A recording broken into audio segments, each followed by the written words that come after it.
Hacho.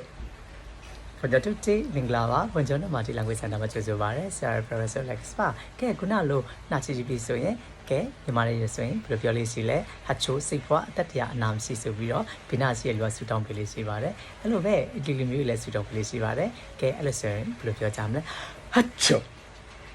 ကျောက်ကနာချီလိုက်ပြီဆိုရင်ဘိနာတယောက်က salute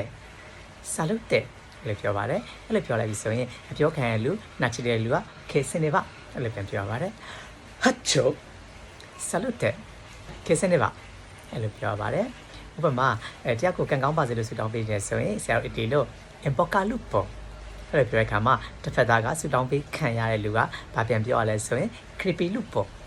အဲ့လိုပြောပါတယ်ဒါတော့လူကြီးတွေပေါ့နော်ဒီလိုဆိုရင် in bocca al lupo creepy lupo လောက်နေကြတော့ပါတယ်အခုလူငယ်တွေကြားမှာဗန်းစကားလေးနောက်တစ်လုံးထပ်ထွက်ပါတယ်သုံးမျိုးပြောရတဲ့ပေါ့နော် in bocca al lupo ကံကောင်းပါစေပြောရင်ဟိုဘက်ကဆူတောင်းပေးခံရတဲ့လူက creepy lupo အဲ့ချိန်မှာနောက်တစ်ခွန်းထပ်ပြောရပါတယ် in culo nella balena အဲ့လိုပြောပါတယ်ကဲပြောရှင်နဲ့လီစာတင်ကြဖို့ဆရာလည်းစေတော့ကြစို့ciao ciao tutti